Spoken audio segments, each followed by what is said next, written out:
नमस्कार। आज हम एक बहुत ही दिलचस्प और जरूरी कॉन्सेप्ट को समझने वाले हैं, संघवाद। ये वो सिस्टम है जिससे भारत जैसे विशाल और विविधताओं से भरे देशों को चलाया जाता है। चलिए एक सवाल से शुरू करते हैं। सोचिए जरा, एक ऐसा देश जहां 1 अरब से ज्यादा लोग रहते हों, जहां 1300 से भी ज्यादा अलग अलग भाषाएं और बोलियां हों, उस देश पर शासन कैसे किया जाता है? ये एक बहुत बड़ी पहेली है और आज हम इसी का जवाब ढूंढेंगे। और इस बड़ी सी पहेली का जवाब है संघवाद। लेकिन ये सिर्फ भारत की ही कहानी नहीं है, ये एक ग्लोबल सॉल्यूशन है।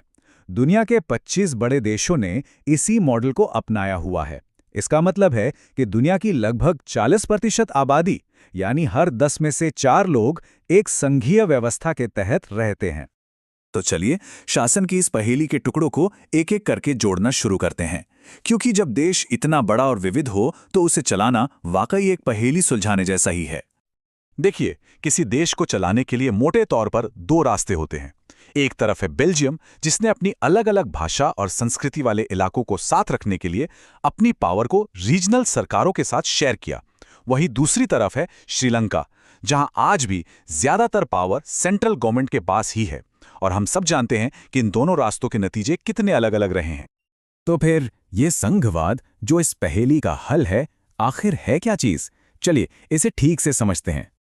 अगर बिल्कुल सीधे साधे शब्दों में कहें तो संघवाद सरकार चलाने का एक ऐसा तरीका है जिसमें पावर को एक सेंट्रल अथॉरिटी और देश की अलग-अलग यूनिट्स, जैसे कि हमारे यहाँ राज्य हैं, उनके बीच बांट दिया जाता है।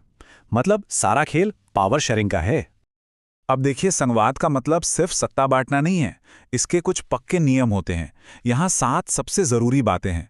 पहली, सरकार के कम से कम 2 लेवल होते हैं, केंद्र और राज्य। दूसरी, दोनों सरकारें एक ही नागरिक पर शासन करती हैं, पर दोनों का काम करने का दायरा अलग-अलग होता है। ये दायरे संविधान में साफ साफ लिखे होते हैं, जिन्हें कोई भी सरकार अकेले नहीं बदल सकती। अगर कोई कंफ्यूजन हो तो अदालतें एक अंपायर की तरह फैसला करती हैं। हर सरकार की कमाई के सोर्स भी तय होते हैं। और सबसे जरूरी, इसके 2 मकसद हैं, देश की एकता बनाए रखना और अलग-अलग क्षेत्रों की पहचान का सम्मान करना। अब मजे की बात यह है कि फेडरेशन यानी संघ बनाने के भी 2 अलग-अलग तरीके होते हैं। एक है कमिंग टुगेदर, जहां कई आजाद देश मिलकर एक बड़ा और मजबूत देश बनाते हैं, जैसे कि अमेरिका। और दूसरा तरीका है होल्डिंग टुगेदर, जहां एक बहुत बड़ा देश अपनी अंदरूनी विविधता को संभालने के लिए अपनी पावर को राज्यों में बांट देता है। भारत, स्पेन, बेल्जियम इसी का उदाहरण है। तो अब जब हम ये समझ गए हैं तो चलिए खास तौर पर भारत की संघीय व्यवस्था पर फोकस करते हैं, जो होल्डिंग टुगेदर वाले मॉडल पर चलती है। शुरू में तो भारत के संविधान ने सरकार के 2 ही लेवल तय किए थे, केंद्र सरकार और राज्य सरकारें। लेकिन समय और जरूरत के हिसाब से इसमें एक तीसरा लेवल यानी स्थानीय सरकार का लेवल भी जोड़ा गया।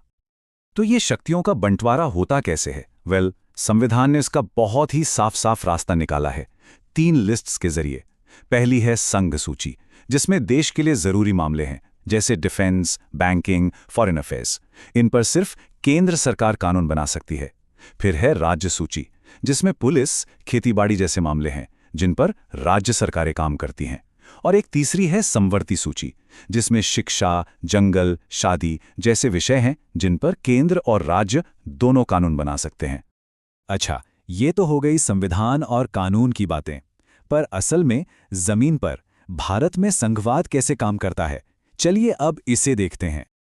जरा इन 2 नक्शों पर एक नजर डालिए, एक 1947 का और एक आज का। फर्क साफ दिखता है ना? कितने सारे नए राज्य बन गए। और ये क्यों हुआ? ज्यादातर भाषा और संस्कृति के आधार पर।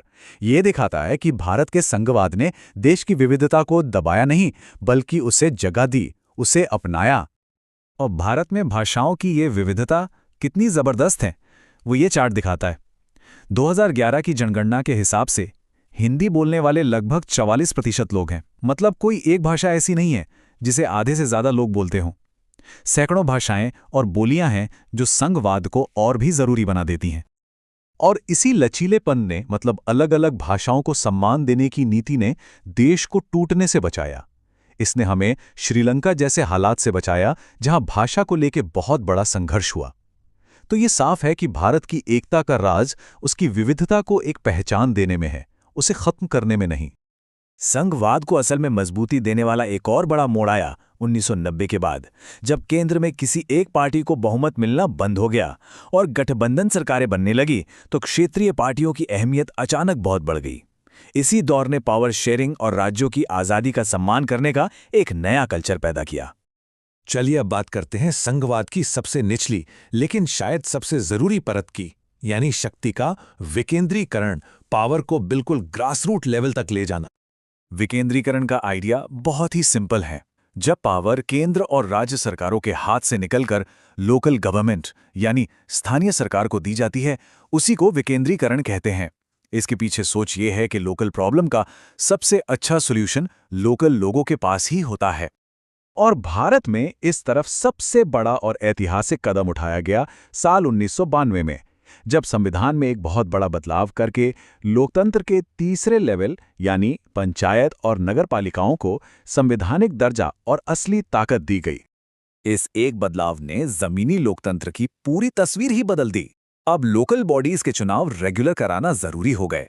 एससी, एसटी और ओबीसी के लिए सीटें रिजर्व हुईं। कम से कम 1/3 सीटें महिलाओं के लिए आरक्षित की गई। आजाद चुनाव आयोग बनाए गए और यह भी तय हुआ कि राज्य सरकारें अपनी पावर और अपना पैसा दोनों लोकल बॉडीज के साथ शेयर करेंगी। गांवों में इस सिस्टम को हम सब पंचायती राज के नाम से जानते हैं। इसके भी 3 लेवल हैं। गांव के लेवल पर ग्राम पंचायत, कुछ गांवों को मिलाकर ब्लॉक लेवल पर पंचायत समिति और पूरे जिले के लेवल पर जिला परिषद। और इस पूरे एक्सपेरिमेंट का साइज कितना बड़ा है, इसका अंदाजा इस नंबर से लगाइए, 36 लाख। जी हां, भारत की पंचायतों और नगर पालिकाओं में 36 लाख चुने हुए प्रतिनिधि हैं। सोचिए, ये संख्या दुनिया के कई देशों की पूरी आबादी से भी ज्यादा है। ये दुनिया का सबसे बड़ा डेमोक्रेटिक एक्सपेरिमेंट है। तो ये थी भारत के संघवाद की कहानी। पर यह कहानी यहां खत्म नहीं होती। ये तो एक लगातार चलने वाली प्रक्रिया है। अब सवाल ये उठता है कि जैसे जैसे राज्य और ताकतवर हो रहे हैं और स्थानीय सरकारें मजबूत हो रही हैं, तो भविष्य में हमारे सामने कौन सी नई चुनौतियां आएंगी और कौन से नए मौके मिलेंगे? ये एक ऐसा सवाल है जो भारत के लोकतांत्रिक भविष्य के बारे में हम सबको सोचने पर मजबूर करता है।